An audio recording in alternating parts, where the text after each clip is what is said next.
প্রিয় শিক্ষার্থী বন্ধুরা, welcome to maths and science universe. শুরু করছি প্রত্যেক জীবনের সেট এই শিক্ষণ অভিজ্ঞতাটির একক কাজের সমস্যাগুলো। আশা করি প্রত্যেকেই তোমরা আমার সাথেই থাকবে।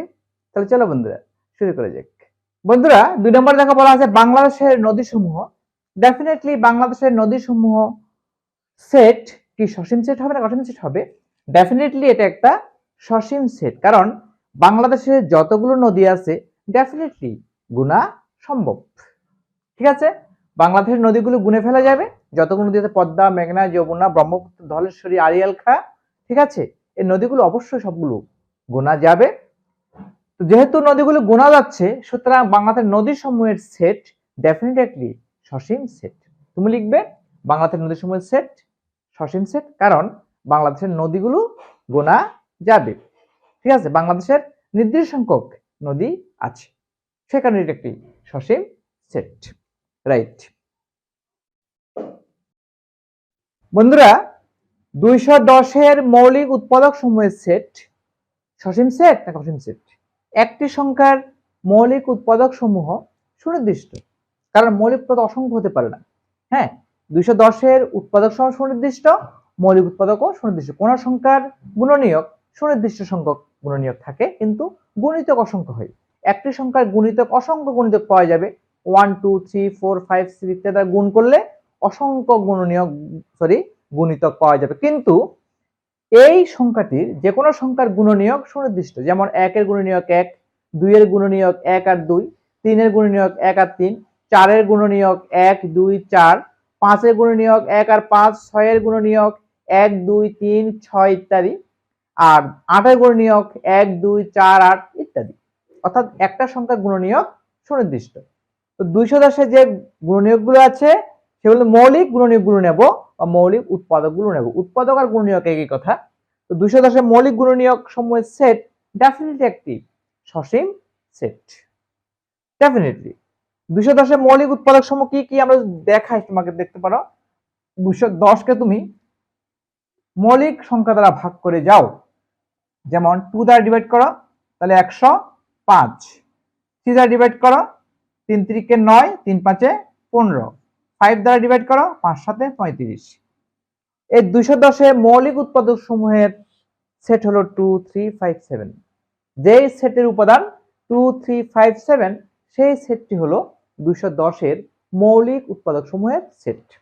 অর্থাৎ 210 কে 2 3 5 7 এই চারটি মৌলিক সংখ্যা দ্বারা নিঃশেষে ভাগ করা যাবে, এই জন্য এগুলো 210 এর মৌলিক উৎপাদক। সুতরাং সুনির্দিষ্ট সংখ্যক উপাদান 210 এর মৌলিক উৎপাদক সমূহের সেটে, সো এটি একটি সসীম সেট। যেহেতু এই সেটে সুনির্দিষ্ট সংখ্যক উপাদান আছে, সুতরাং এটি কি হবে? সসীম সেট। সুনির্দিষ্ট সংখ্যক উপাদান বা নির্দিষ্ট সংখ্যক উপাদান আছে, সেটা সসীম সেট। রাইট? ওকে ওকে, এবার 5 নাম্বার দেখো বন্ধুরা। এবার আসো 5 নাম্বারে, B equal to x such that x 30 এর গুণনীয়ক। 30 এর যে গুণনীয়কগুলো আছে সেই গুণনীয়কগুলো সুনির্দিষ্ট সংখ্যায় আছে, কারণ কোন সংখ্যার গুণনীয়ক কখনো অসংখ্য হবে না, নির্দিষ্ট সংখ্যক গুণনীয়ক থাকে। সুতরাং এটি একটি সসীম সেট। 30 এর গুণনীয়ক কি কি আছে তোমরা বের করে দেখবে। 1 আছে, 2 আছে, 3 আছে, 5 আছে, 6 আছে, 10 আছে, 15 আছে, 30 আছে। প্রত্যেকটি সংখ্যা 30 এর গুণনীয়ক। যে সকল স্বাভাবিক সংখ্যা দ্বারা 30 কে নিঃশেষে ভাগ করা যায় সেগুলো 30 এর গুণনীয়ক। সুতরাং এটি একটি সসীম সেট। এটি একটি সসীম সেট কারণ এই সেটের নির্দিষ্ট সংখ্যক গুণনীয়ক, নির্দিষ্ট সংখ্যক উপাদান বা সদস্য আছে। ডি ইকুয়াল টু এক্স, যেখানে x square plus 3x plus 2 0, এটাকে মৌলিক উৎপাদক বিশ্লেষণ করলে আমরা অবশ্যই এখান থেকে x এর দুইটা মান পাবো। যদি এটা মিডল টার্ম ফ্যাক্টর হবে, x এর দুইটা মান পাবো। প্রদত্ত সেটটির উপাদান সুনির্দিষ্ট, উপাদান সংখ্যা নির্দিষ্ট, সুতরাং এটি একটি সসীম সেট। 6 নাম্বার, এটিও সসীম set. 7 number, p equal to 2 3 5 7 11, দেখা যাচ্ছে এখানে কিছু সংখ্যা দেওয়া আছে 2 3 5 7 11 মৌলিক সংখ্যা। মৌলিক সংখ্যা সমূহের সেট p equal to মৌলিক সংখ্যা সমূহের সেট।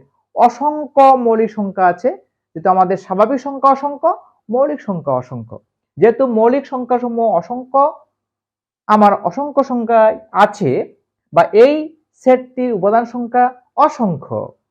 হ্যাঁ, সুতরাং এটি একটি অসীম সেট। রাইট? এখানে 2 3 5 7 11 13 17 কেমন 19 23 তারপর 29 31 ইত্যাদি 37 ইত্যাদি এভাবে আসতে থাকবে। অনেক মৌলিক সংখ্যা আছে। সুতরাং এটি একটি অসীম set. 8 number a equal to x is element of n such that 0 is less than x less than 1। বন্ধুরা একটু খেয়াল করো, 0 এবং 1 এর মাঝে কোনো স্বাভাবিক সংখ্যা নেই। বলা আছে x টা স্বাভাবিক সংখ্যার সেটের উপাদান। সুতরাং যেহেতু x টা স্বাভাবিক সংখ্যার সেটের উপাদান, তো স্বাভাবিক সংখ্যা তো 1 2 3 4 5 6 7 8 9 10 ইত্যাদি। 0 এবং 1 এর মধ্যবর্তী কোনো স্বাভাবিক সংখ্যা নেই। সুতরাং এই সেটটি ফাঁকা সেট। এটা একটা কি সেট? ফাঁকা সেট। এই সেটের কোনো উপাদান নেই। সুতরাং এটা সসীম সেটও না, অসীম সেটও না। এটা একটা ফাঁকা সেট। ফাঁকা সেটে কোনো উপাদান নেই। তোমরা লিখে দেবে এটি একটি ফাঁকা সেট। 9 নম্বরে আসো। বন্ধুরা 9 নম্বর দেখো বলেছে b equal to x is element of q such that x square equal to -1 such that বা যেন, বাংলাতে যেন বলতে পারো, ইংলিশে such that বলতে পারো, x square equal to -1। q হলো মূলদ সংখ্যার সেট। কিউটা কি? মূলদ সংখ্যার সেট। তো কোনো মূলদ সংখ্যাকে বর্গ করলে মাইনাস আসবে না, কোনো বাস্তব সংখ্যাকে বর্গ করলে ঋণাত্মক সংখ্যা আসবে না। -3 কে বর্গ করো 9 হবে, 3 কে বর্গ করো 9 হবে। যেমন ধরো আমি যদি 5 কে বর্গ করি 25 হবে, -5 কে বর্গ করলে কি হবে? 25 হবে। ঋণাত্মক কোন সংখ্যার বর্গ ঋণাত্মক হতে পারে না। সুতরাং এই সেটের কোনো উপাদান নেই। ঠিক আছে? কোনো বাস্তব সংখ্যার বর্গ ঋণাত্মক হতে পারে না। সুতরাং বি সেটের কোনো উপাদান নেই। এটি একটি ফাঁকা সেট। ঠিক আছে? তাহলে 8 নাম্বার এবং 9 নাম্বার এই দুইটা সেট হলো ফাঁকা সেট। আশা করি তোমরা সবাই বুঝতে পেরেছো বন্ধুরা। ওকে বন্ধুরা, তোমাদের বইয়ের 10 পৃষ্ঠায় যাচাই করো কিছু তোমার সমস্যা দেওয়া আছে। 1 মনে করো p equal to 1 2 3 একটা সেট, যে সেটের উপাদান 1 2 3 সে সেটটা p। q আর একটা সেট যার উপাদান 2 3 আর আরেকটা সেট যার উপাদান 1 3। q এবং r p এর উপসেট। কারণ q এর প্রত্যেকটি উপাদান কিউ এবং আর এর প্রত্যেকটি উপাদান পি সেটে আছে। কারণ কিউ এবং আর এর সকল উপাদান পি সেটে আছে। ঠিক আছে না? এই কারণে আমার কিউ এবং আর পি এর উপসেট। দেখো 2 3 এখানে আছে, 1 3 এখানে আছে। সুতরাং কিউ এবং আর প্রত্যেকেই পি এর উপসেট। দ্যাট ইজ আমরা বলতে পারি অর্থাৎ এরকম বিষয়টা যে Q is subset of P, comma R is subset of কি? Q. P R is subset of P, R ও পি এর সাবসেট, কিউ পি এর সাবসেট, আর ও পি এর সাবসেট, এরকম। ঠিক আছে? কিউ এবং আর প্রত্যেকে পি এর উপসেট। Q is subset of P, R is subset of P. Right? Q P এর একটি উপসেট, এটি প্রকাশ তো লিখে ফেললাম Q is subset of P. এটি প্রকাশ হলো Q is subset of P. সাবসেটকে এভাবে উল্লেখ করতে হয়। কিউটা পি এর সমান হতে পারে, কিউ এর উপাদান সংখ্যা পি এর উপাদান সংখ্যা কম হতে পারে। So Q is subset of P এভাবে প্রকাশ করতে হবে। P is subset of P, এই প্রকাশটি সত্য নাকি মিথ্যা? আমরা তো জানি প্রত্যেকটি সেট নিজের উপসেট, কারণ পি এর সকল উপাদান পি তে আছে। একটা সেট পি, ঠিক আরেকটা সেট পি ধরি, দুইটাতে একই সেট, তো একটা সেটের উপাদান আরেকটা সেটে আছে, তাহলে P is subset of P.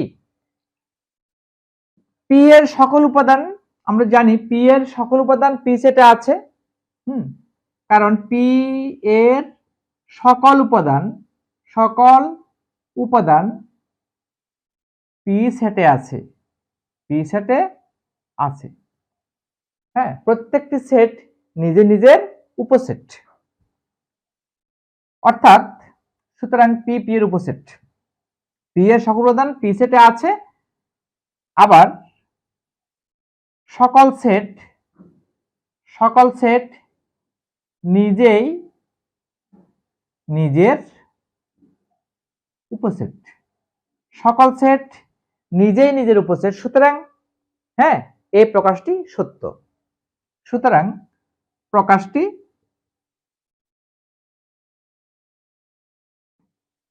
সত্য। প্রকাশটি সত্য যে পি পি এর উপসেট। 2n is subset of n, যেখানে n সকল স্বাভাবিক সংখ্যার সেট, এটা আমরা বের করব। ঠিক আছে, আমরা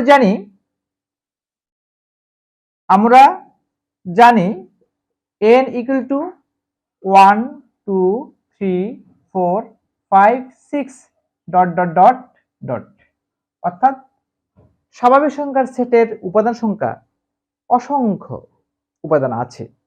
এটা একটা অসীম সেট আমরা জানি। তো 2n equal to কি হবে তাহলে? 2n equal to হবে, এটাকে 2 দ্বারা গুণ করো 2, এটাকে 2 দ্বারা গুণ করো 4 6 8 10 12 ডট ডট ডট ডট, এলো 2n। দেখো এই সেটের উপাদান সমূহ n সেটে আছে 2 4 6 8 2 4 6 8, এই প্রত্যেকটি উপাদান এখানে আছে 2 4 6 8 10 12 এখানে আছে, কারণ 6 এর পরে 7 8 9 10 11 12 13 14 15 16 যেতেই থাকবো, তাই না? সুতরাং 2n is subset of n। ঠিক আছে, showed, দেখানো হলো। 2n n এর সাবসেট, যেখানে n সকল স্বাভাবিক সংখ্যার সেট, n এর সকল স্বাভাবিক সংখ্যার set, R 2n equal to এটা সকল জোড় সংখ্যার সেট। সকল জোড় স্বাভাবিক সংখ্যার সেট হলো 2n। তো 2n টা অবশ্যই n এর উপসেট হবে, ডেফিনেটলি হবে। ঠিক আছে, আশা করি সবাই বুঝতে পেরেছো। একটু দেখে নাও, বুঝে দিচ্ছি। ওকে, আজকে পর্যন্তই। আমার ভিডিও তোমাদের কেমন লেগেছে? যদি ভালো লেগে থাকে অবশ্যই আমার ভিডিওটিকে লাইক করবে, তোমাদের প্রিয়জনদের কাছে, সহপাঠীদের কাছে আমার ভিডিওটিকে অবশ্যই শেয়ার করবে, এবং আমার চ্যানেলটিকে কোনো ক্রমে সাবস্ক্রাইব করতে ভুলো না। বন্ধুরা, ইউটিউব ভিডিওর ডান কোণে উপরে একটি আই বাটন আছে, সেই আই বাটনটি ক্লিক করলে তোমরা তোমাদের এই শিক্ষণ অভিজ্ঞতাটি, প্রাত্যহিক জীবনের সেট, এই শিক্ষণ অভিজ্ঞতাটি সকল ভিডিও পেয়ে যাবে। এগুলো বের করে অবশ্যই প্র্যাকটিস করবে। ভিডিওর ডেসক্রিপশনে তোমার এই শিক্ষণ অভিজ্ঞতাটির প্লেলিস্টের লিঙ্ক দেওয়া আছে, সেই লিঙ্কটি ওপেন করে তোমরা ভিডিওগুলো উপভোগ করতে পারবে। ধন্যবাদ বন্ধুরা, দেখা হবে পরের ভিডিওতে।